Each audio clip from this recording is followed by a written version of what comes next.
The United Earth Defense Council chamber was silent as the alien message played on the giant screen. The Vex diplomat, tall and metallic-skinned, spoke in perfect English. "People of Earth, we are the Vex Empire, rulers of 99 worlds. Your planet has been chosen to become the 100th member of our glorious empire. Submit peacefully, and you will be allowed to live as productive members of our society. Resist, and we will be forced to demonstrate our power. You have 24 hours to respond." Admiral Tom West stood up from his seat at the round table. His weathered face showed no fear, only calm determination. "Well," he said, looking at the assembled leaders, "they finally showed up." General Maria Rice, commander of Earth's orbital defense fleet, pressed a button on her tablet. A new image appeared on the screen. Hundreds of massive ships gathering at the edge of the solar system. "Their fleet is exactly where we expected them to be," she said. "Project Guardian picked them up 3 days ago. They think they're hiding behind Saturn's rings." A small smile crossed her face. "They have no idea about our quantum sensors."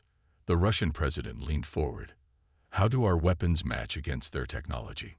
"Better than they think," Admiral West replied. He nodded to Dr. Jack Wilson, head of Earth Defense Technology. Dr. Wilson stood up, his simple white lab coat a contrast to the military uniforms around him. "For the past 50 years, we've been leaking false information about Earth's technological level. The Vex think we're a level 3 civilization that can barely reach Mars." He paused, allowing himself a small grin. "We're actually closer to level 7, but we've developed along different paths than they expect." He pressed another button. The screen showed Earth's hidden defenses: quantum shield generators buried in the moon, swarms of AI-controlled stealth fighters hidden in asteroid belts, and antimatter weapons disguised as communication satellites. "Most importantly," Dr. Wilson continued, "we've developed technology they've never seen before. They rely on energy weapons. We've created defenses specifically designed to counter them." The Chinese premier spoke next, and our ground forces. General Rice answered, "Ready and waiting. Every major city has underground bunkers that can house millions. Our factories are already deep underground, running at full capacity. The Vex think they'll be fighting a primitive military. Instead, they'll face a united Earth that has been preparing for this moment for generations." Admiral West walked to the center of the room. "The real question is, do we reveal our true strength immediately, or do we let them think they're winning at first?" The room burst into discussion. Finally, the Indian president raised her hand for silence. "Let them think they're winning," she said firmly. "Let them commit their forces. Then we show them exactly why humanity has survived every crisis we've ever faced." Admiral West nodded in agreement. He turned to his communication officer. "Send this response to the Vex ship. We, the people of Earth, respectfully decline your offer of submission." He paused, then added with a slight smile, "Keep it polite. No need to be rude, yet." As the leaders filed out of the chamber, Dr. Wilson approached Admiral West. "They're going to target Armstrong City on the moon first," he said quietly. "Their scans show it as our most advanced settlement." "They'll find it empty," West replied. "All civilians were evacuated through the underground tunnels last week. All they'll destroy is holographic projections and automated systems. And when they realize they've been tricked," West's face hardened, "then they'll learn what happens when you threaten Earth. We're not some primitive species they can bully into submission. We're humanity. We split the atom, cured diseases, reached the stars. We survived ice ages, asteroid impacts, and our own worst mistakes. And now," he looked up at the screen showing the Vex fleet, "now we'll show them why you should never underestimate humans." High above Earth, the Vex diplomatic vessel waited for a response, its crew confident in their superiority. They had no idea they were about to start a war unlike any the galaxy had ever seen. They thought they were dealing with primitive humans. They were about to learn just how wrong they were. The countdown to humanity's first interstellar war had begun. Commander Gray stood proudly on the bridge of his flagship, watching as 500 Vex warships moved toward Earth's moon. Their energy weapons powered up, creating a beautiful purple glow against the black of space. "Target Armstrong City," he ordered. "Let's show these humans what real power looks like." The Vex ships fired together. Massive beams of energy streaked toward the lunar surface. Gray allowed himself a small smile, expecting to see the human settlement disappear in a flash of destruction. Instead, something impossible happened. A shimmering blue barrier appeared around the moon. The Vex energy weapons hit it and vanished.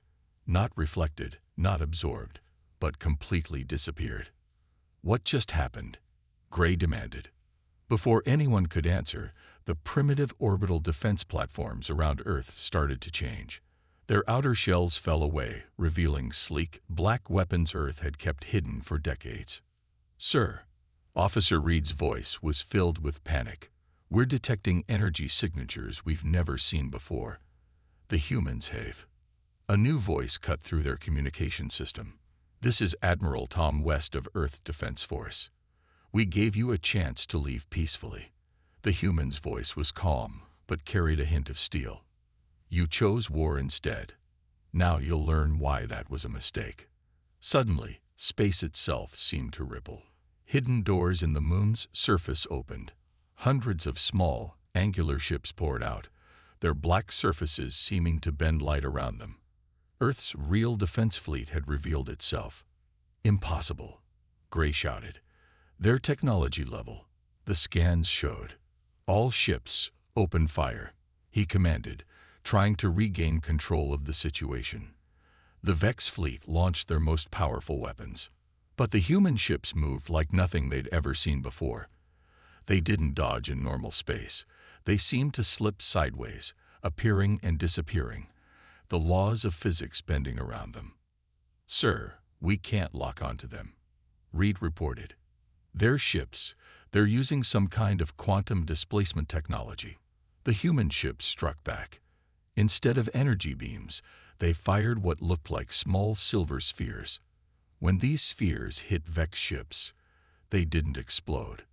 Instead, they created microscopic black holes that lasted for a fraction of a second, long enough to tear chunks out of the Vex vessels. "Fall back," Gray ordered, watching in horror as 30 of his ships were destroyed in the first minute of battle. "Regroup at." Another surprise awaited them. The asteroids they'd passed on their way to Earth started moving. They weren't asteroids at all, but disguised human battle stations. The Vex fleet was now caught between two forces. The humans, Reed whispered, checking his sensors, they'd been preparing for war for generations. Everything we thought we knew about them was wrong. Gray watched as his mighty fleet was torn apart by weapons he'd never seen before. The humans didn't fight like any species they'd encountered. Their ships moved in chaotic patterns, their weapons ignored Vex shields, and their strategies made no sense until the moment they worked perfectly. "Retreat," Gray ordered, his voice shaking. "Full retreat to Rally Point Beta." As the remaining Vex ships fled, Admiral West's voice came through their systems one more time. "Let this be a warning.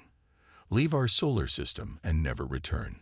Next time, we won't be so merciful." The Vex ships jumped to faster than light speed, leaving behind the wreckage of half their fleet. In just 15 minutes of battle, the mighty Vex Empire had suffered its first major defeat in centuries.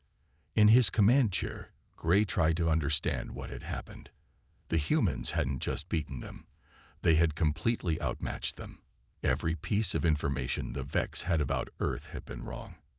As his ship raced away from Earth, Gray received a message from the Vex High Council. How did this happen? Gray looked at the battle data again and sent back a simple reply. "We made a terrible mistake. The humans weren't primitive. They were waiting for us. And now," he paused, "now they know we exist." Behind them, Earth's real defense fleet returned to their hidden bases, leaving the Vex with a clear message. Humanity was not to be underestimated. The real war was just beginning. Dr. Jack Wilson walked through the massive underground facility known as the Vault, located 3 miles beneath the Rocky Mountains. Beside him walked the Vex Empire's military observer, Commander Reed, who had arrived under a flag of truce to investigate humanity's true capabilities. Reed's metallic features couldn't hide his shock as they passed row after row of advanced weapons and defense systems. You had all this, hidden away. For how long? Since we first spotted your ships watching Earth 50 years ago, Dr. Wilson replied calmly. Did you really think we couldn't detect your stealth satellites? We just let you think your cloaking technology worked. They stopped at a massive window overlooking an underground factory. Thousands of robots worked tirelessly, building more of the mysterious silver spheres that had torn apart the Vex fleet. These are our singularity bombs, Wilson explained, but they're just the beginning. Would you like to see why you really lost the battle? Reed nodded, still trying to process everything he was seeing. Wilson led him to another section of the vault. The walls here were lined with giant tubes filled with a swirling blue liquid. This is Project Guardian's heart. We call it the quantum network. It lets us bend space itself around our ships. Your targeting systems couldn't lock onto our vessels because they literally weren't where they appeared to be. But this kind of technology.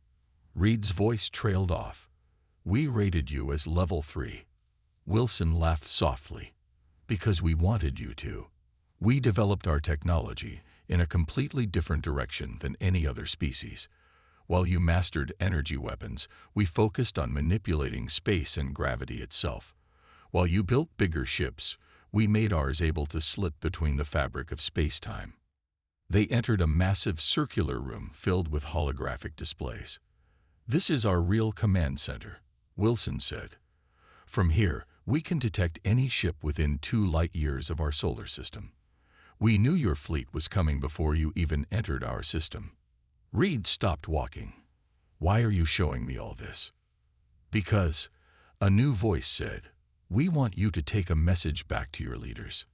Admiral West stepped out of the shadows. Your empire has conquered 99 worlds by being the most advanced species they'd ever seen. But humans are different. We didn't develop technology to explore or to trade. We developed it because we were afraid. Afraid? Reed asked. Afraid of exactly this scenario, West continued. We knew someday someone would come to conquer Earth. So we prepared. Every nation, every resource, every scientist working toward one goal, making sure humanity would never be enslaved. They reached the final room of the tour. Inside was a hologram of the galaxy, with thousands of small dots blinking across it. These, Wilson said, are our stealth probes. We've been mapping the Vex Empire for decades. We know the location of every one of your worlds, every fleet, every defense system. He turned to face Reed. We could have destroyed your entire fleet yesterday, but we chose not to. Why? Reed's voice was barely a whisper. Admiral West stepped forward. Because we're giving you a choice. Leave us in peace, and we'll do the same. Continue this war. He gestured at the galaxy map, and we'll be forced to show you everything else we've been hiding. Reed looked at the map again, noticing for the first time that several dots were blinking right next to key Vex military installations. The humans hadn't just been preparing to defend Earth. They'd been preparing to take the fight to the Vex Empire itself. The choice is yours, Wilson said quietly. But choose carefully. What you saw in the battle wasn't our best technology. It wasn't even close. As Reed was escorted back to his ship, he realized that the Vex Empire hadn't just underestimated humanity's technology.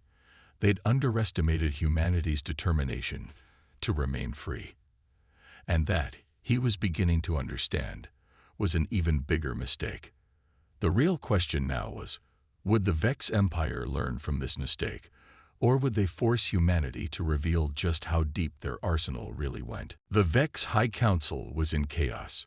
The holographic displays showed their supply lines being hit by human stealth ships that appeared out of nowhere, struck with devastating precision, and vanished before anyone could respond.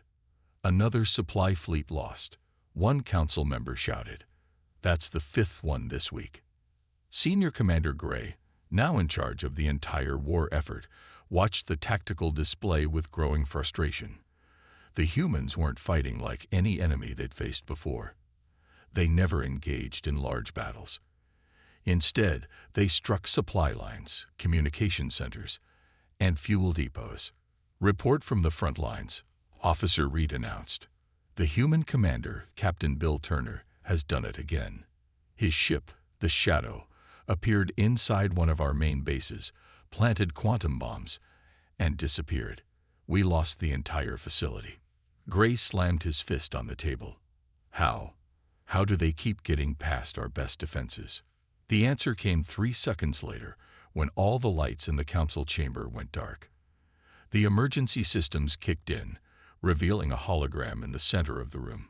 It showed Admiral West, sitting calmly in his command chair. Having trouble with your supply lines?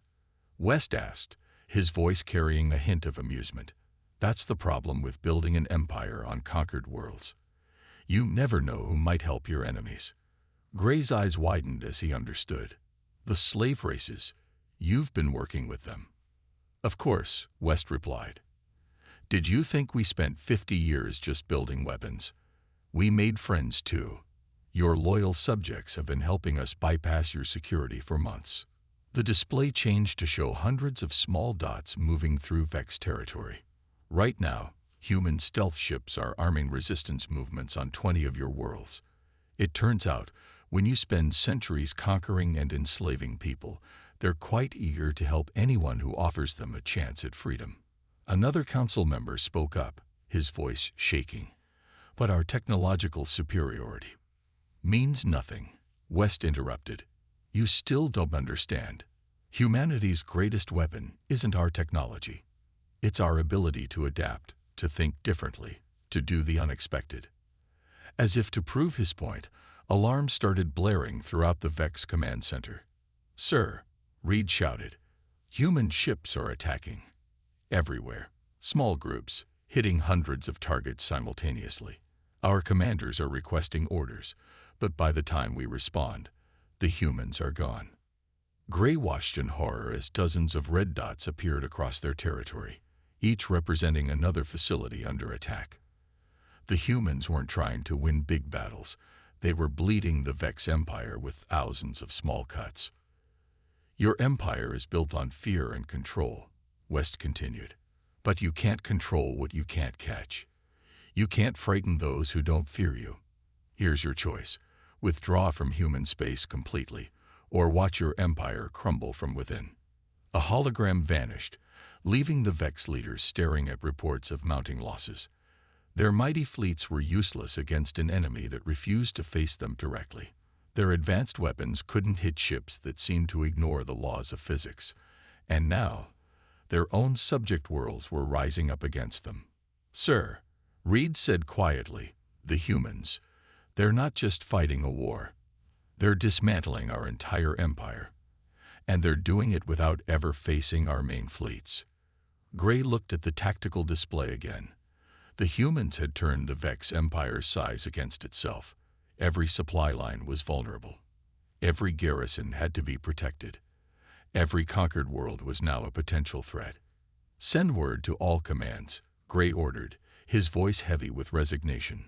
Fall back to core worlds. We need to protect our home systems. As the orders went out, Gray realized the humans hadn't just outsmarted them. They had rewritten the rules of warfare itself. The mighty Vex Empire was being defeated not by superior forces, but by an enemy that refused to fight the way they expected. The age of Vex dominance was coming to an end, and a new power was rising. Humanity, the species that had turned guerrilla warfare into an art form among the stars. Commander Reed stood before the Vex High Council, delivering his latest report on human behavior. After 3 months of studying their enemy, what he had discovered terrified him more than any weapon. The humans don't fight like any species we've encountered, he explained, showing video footage from recent battles. Look at this human squad. Their ship is damaged. They're outnumbered, yet they continue fighting. The footage showed a human vessel, its hull breached in multiple places, ramming straight through a Vex blockade. The humans aboard had sealed their suits and kept fighting even as their ship fell apart around them. They call it spite. Reed continued. When we destroy one of their ships, the survivors don't retreat. They fight harder. They become more dangerous. It's like damage makes them stronger instead of weaker. Another video played, showing human soldiers continuing to fight despite injuries that should have stopped them. Their bodies have backup systems we didn't know about. Multiple hearts, synthetic blood, emergency adrenaline implants. Every time we think we've killed them, they get back up. The council watched in silence as Reed showed more footage. Humans fighting in impossible conditions, refusing to surrender even when clearly defeated, and somehow turning certain death into unlikely victory. But the most dangerous thing, Reed said, his voice dropping, is what they call revenge. He played one final recording, an intercepted message from a human commander whose family had been on a civilian station the Vex destroyed. The human's face filled the screen, eyes burning with an intensity that made several council members step back. "You killed my family," the commander said. "So I will spend every moment, every resource, every breath I have left making you regret that decision. I don't care if it takes years. I don't care if it kills me. You will pay." That commander, Reed reported, went on to destroy 7 of our major fleet bases by himself. He didn't sleep for 2 weeks, using stimulants to stay awake. When we finally cornered him, he activated a quantum bomb that took out our entire attack fleet along with himself. One council member spoke up. "Surely they can't all be like this." "They're worse," Reed replied. "Humans have a concept called shared grief.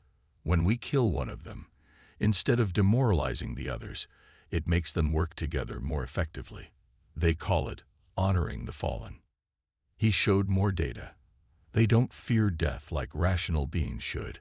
They have sayings like "death before dishonor" and "take one for the team."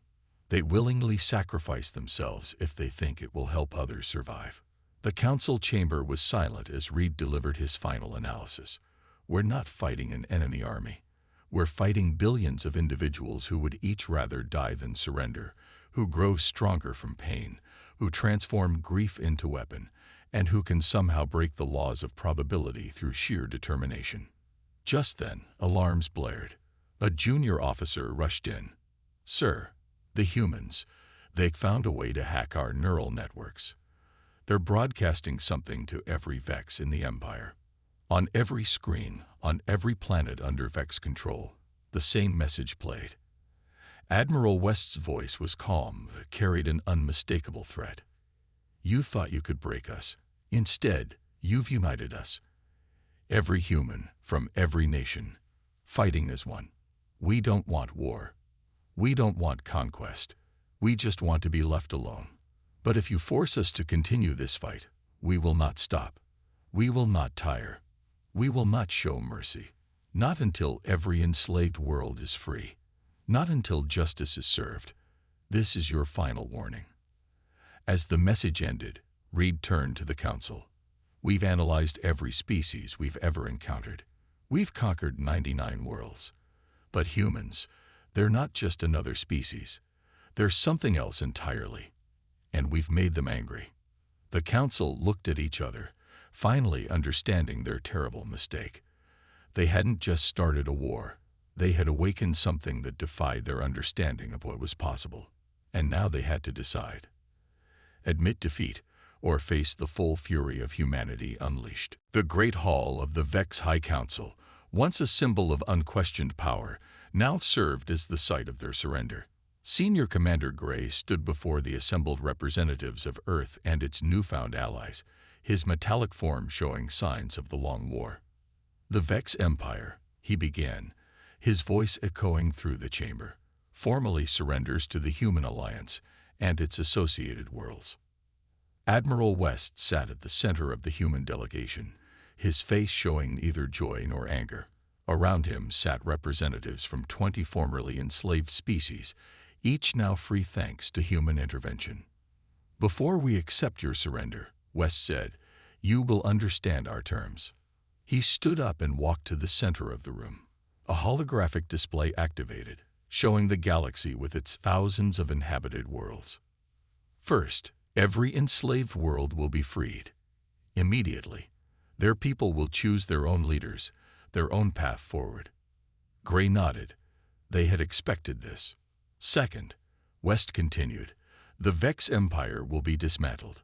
You can keep your homeworld and 5 colony worlds. The rest will form independent systems under human protection. A murmur ran through the Vex Council.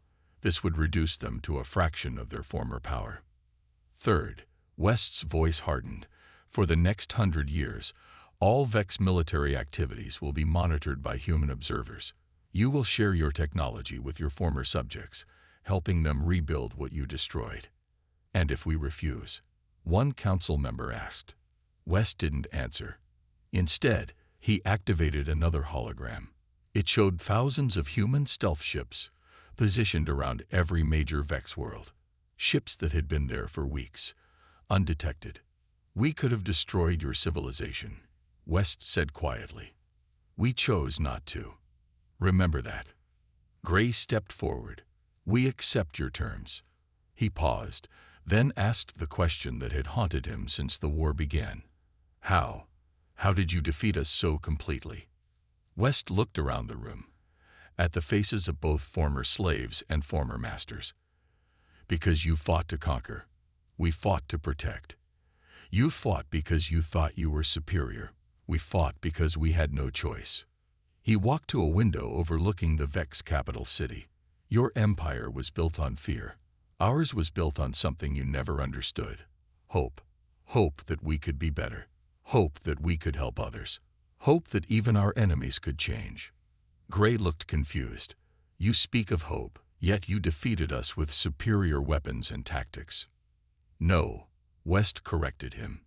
We defeated you because while you were building an empire, we were building alliances. While you were demanding submission, we were offering friendship. Your own subject worlds helped us because we offered them something you never did. Respect. The formal surrender was signed within the hour. As the documents were being processed, Dr. Wilson approached Gray with an unexpected offer. Your people have remarkable technological knowledge, Wilson said. We'd like to offer some of your scientists positions at Earth's research centers. Not as servants, but as equals. There's much we could learn from each other. Gray looked surprised. After everything we did, you would trust us. Trust must start somewhere, Wilson replied. We won you over the hard way. Now let's try winning you over the easy way, with cooperation and mutual respect. As the human delegation prepared to leave, Admiral West delivered his final message to the Vex Council. Remember this day, he said, not as the day you lost an empire, but as the day you gained something more valuable. The chance to be part of a galactic community based on mutual respect rather than fear. The choice of what to do with that chance is yours. As their ships departed, leaving behind a transformed galaxy, humanity had proven something remarkable. They had shown that true strength lies not in the ability to conquer, but in the wisdom to know when to show mercy. The Vex had learned their lesson. They had challenged humanity and paid the price, not just in defeat, but in the realization that they had been wrong about what made a civilization truly powerful. The age of empires was over. The age of cooperation had begun.